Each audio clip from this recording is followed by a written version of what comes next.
اجمل واحلى مامس في الدنيا، عاملين ايه؟ يا رب تكونوا بخير.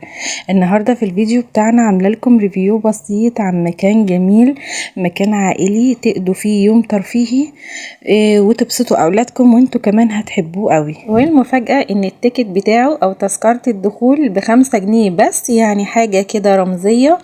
هي ال5 جنيه بتجيب ايه دلوقتي؟ ولا حاجه. وهتقضوا يوم جميل وسط الخضره والراحه النفسيه، وكمان الجو الحر ده بنبقى محتاجين اماكن مفتوحة واماكن فيها شجر وزرع وامان لينا ولأولادنا. وحابة اقول حاجة قبل ما نبدأ الفيديو معاكم، حابة اشكر متابعيني حبايبي واخواتي الغاليين. بحبكم قوي وربنا يديم المحبة. والمتابعين اللي لسه منضمين جداد للقناة، عايزة اقول لكم شرفتوا قناتي المتواضعة ونورتوها. ويا رب القناة تعجبكم ان شاء الله. يلا بقى قبل ما نبدأ كالعادة نسمي ونصلي ونبارك على سيدنا محمد عليه أفضل الصلاة والسلام. طيب المكان الجميل ده فين؟ لو انت جاية مترو هتنزلي محطة سرايا القبة، وهي قدام المحطة على طول هتنزلي تسألي عن منتزه الطهرة. هو قدام المحطة على طول، يعني خطوتين بس يا دوب، بس هتعدي الطريق وهي قدامك على طول. اول ما توصلي ان شاء الله ده بداية الممشى بتاع منتزه الطهرة من ناحية المترو. حلو جدا ونضيف، وهتلاقي على كل جانب من الجوانب بتاعته محلات، محلات ملابس واكسسوارات وتركيب برفانات. وهنا كمان محل للمكسرات السوري لو حابة تشتري مكسرات. وهنلاقي برضو حلويات وإتول، وكمان كشري التحرير ومشروبات وكافيهات واكل كمان سوري، كل حاجة موجودة. ده بس في الممشى بره، احنا كل ده ولسه ما دخلناش. وهنا كمان عاملين مكان مخصص للعبة التنس او بديل التنس علشان الاولاد اللي بتحب تلعبها، وده رقم الحجز بتاعهم. هي تقريبا بتتلعب شخصين او 4 مع بعض. هو انا سألت قالي الساعة ب300. تمام، بس تحجزي قبلها بوقت يعني. وكمان البن البرازيلي علشان لو حابة تشربي قهوة وتروقي على نفسك. امال ايه يعني، احنا خارجين علشان نتبسط ونبسط نفسنا ونبسط اولادنا كمان. كل ده يا حلوين واحنا لسه في الممشى بتاع منتزه الطهرة. نيجي بقى هنا لملاهي الاطفال. السن الصغير طبعا ليهم ملاهي خاصة بيهم ولسنهم. كل الألعاب اللي بيحبوها هنا متوفرة، وأمان كمان للأولاد. كمان الأولاد بتفرح بالحاجات دي قوي، خصوصا لو كانوا صغيرين بيبقوا مبسوطين وعايزين ينزلوا مخصوص يتفسحوا علشان يركبوا المراجيح والألعاب دي. عايزة أقولك المكان نضيف جدا وكله بيتعامل باحترام. هو دلوقتي رايق وفاضي، لكن في المناسبات والأعياد بيبقى زحمة جدا لأن سعره رخيص وفيه كل حاجة. واللي قدامنا ده المبنى الكبير اللي لونه أبيض، ده سنترال سرايا القبة. ودي كمان صوبيا الرحماني للناس اللي بتحب الصوبيا.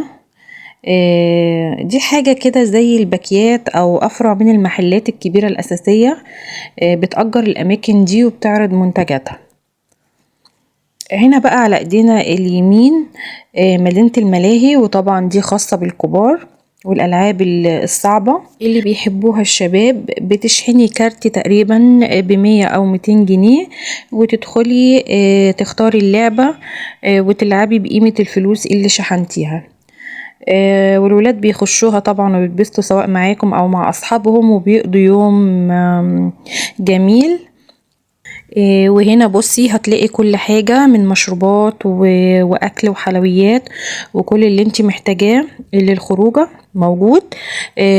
وكل حاجة طبعا اللي بتبسط الاولاد موجودة. طبعا لما بنخرج بتبقى الولاد عايزة تشتري كل حاجة وعايزة تجيب ده وده ويفلسونا. يلا ربنا يحفظهم لينا يا رب، ونقدر نساعدهم ونبسطهم على قد ما نقدر. اخر الممشى او البوابة التانية ليه هيبقى اتجاه قصر الطهرة وإشارة روكسي ومستشفى الجنزوري. تمام، علشان لو الناس اللي حابة تيجي من الناحية دي، فالبوابة التانية بتبقى أقرب ليهم. وزي ما قلتلك لو مش حابة تشيلي حاجة وتتعبي نفسك، كل حاجة هنا موجودة. كل ده زي ما قلتلكم. احنا لسه في الممشى. دي محلات دريم طبعا معروفة. موبايلات واكسسواراتها، وبلاي ستيشن وحاجات الكترونية مختلفة.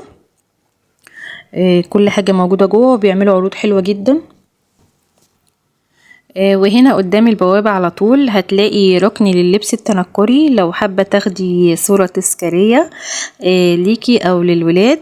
في لبس للبنات مخصص يعني للبنات، وفي لبس للأولاد اللي هو بقى اللبس البدوي او الهندي او الخليجي. حاجات تانية كتير. برضو صورهم جميلة جدا، شباب محترم وعايز يشتغل وياكل عيش. انا سألته سعر الصورة كام، قال لي 10 جنيه. ولو هتلبسي لبس من ده ب10 جنيه بس، يعني الصورة ب10 واللبس ب10. مش حابة تلبسي خلاص بتاخدي صورة تذكارية ب10 جنيه بس. والله يا بلاش. فربنا يرزقهم. وكمان في المرجحة دي برضو لو حابة تتصوري عليها او الولاد، بتبقى صور حلوة للذكرى، والولاد كمان بيبسطوا قوي. يلا بينا بقى علشان ندخل. هنقطع التذاكر الاول.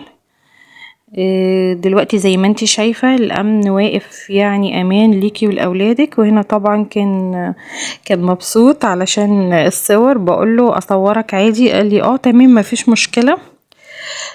انسان محترم جدا، ربنا يوفقه ويقويه. وادي التيكت او التذكرة ب5 جنيه، مكتوب عليها 5 جنيهات. يعني حاجة جميلة جدا. وانا حبيت اوريها لك برضو علشان تتأكدي وتشوفيها بنفسك.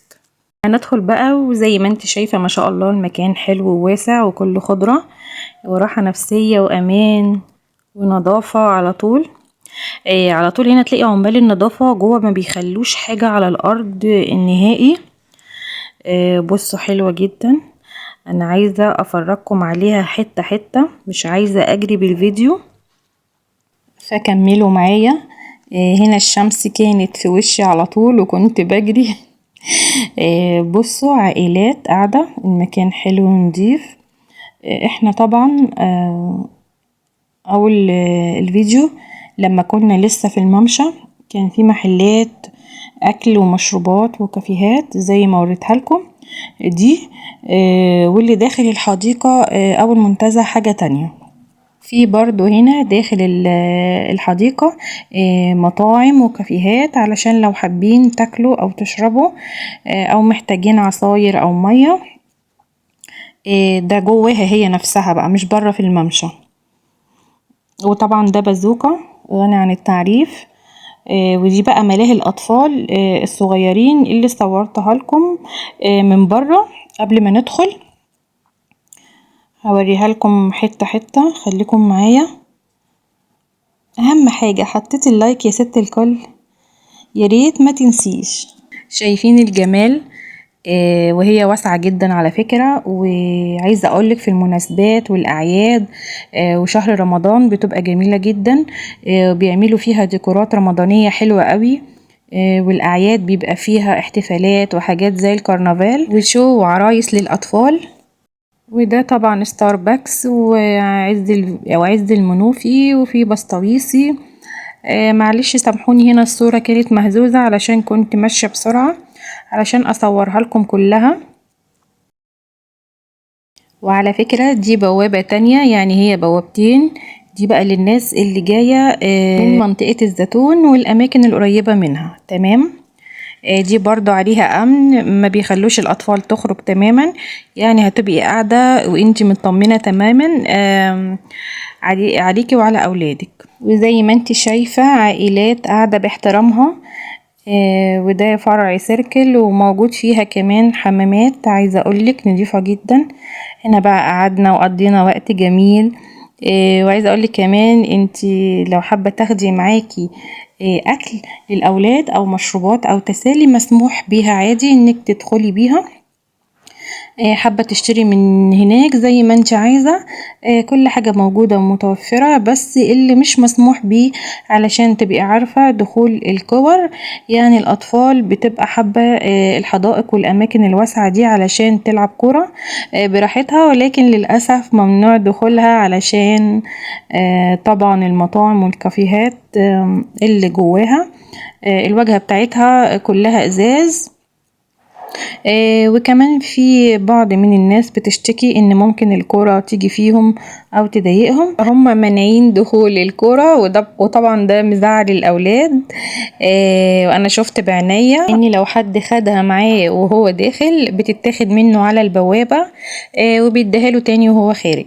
تمام، انا عرفتكم اهو كل حاجة علشان تبقوا عارفين قبل ما تيجوا. عايزة اقولك كمان من جمال المكان بتحبي تاخدي فيه صور تذكارية سواء ليكي او للولاد او لاصحابك بقى او للاهل، اي حد خارج معاكي وبتروحوا الحديقة دي فبتحبوا تاخدوا فيها صور تذكارية. وعايزة اقولك خاصة كمان في شهر رمضان زي ما قلتلك، والديكورات الرمضانية الجميلة اللي بيحطوها. انا عايزاكي تجربي وتيجي المكان الجميل ده منتزه الطاهرة، وتقولي لي رأيك يا ست الكل في الكومنت الجميل بتاعك تحت. اليوم كان عامل معاكي ايه، والتجربة كانت حلوة ولا لأ؟ زي ما انت شايفة ووريتك المكان عائلي وجميل. ولو اولادك كمان حابين يخرجوا مع اصحابهم كفسحة مع بعض، انا بنصحهم بالمكان ده. امان والله عن تجربة، هيتبسطوا فيه ويقضوا يوم جميل، يوم ترفيهي. وهنا طبعا كنا خلصنا وقضينا يوم جميل جوه وكده خارجين. يا رب الفيديو يكون عجبكم وقدرت اوصل لكم الفكرة. ما تنسوش اللايك الجميل اللي بيشجعني ويدعمني، ولو اول مرة تشوفيني انزلي بسرعة على علامة الاشتراك واشتركي في القناة وفعلي زر الجرس ودوسي على علامة الكل علشان يوصلك كل فيديوهاتي. برعاية الله، مع السلامة.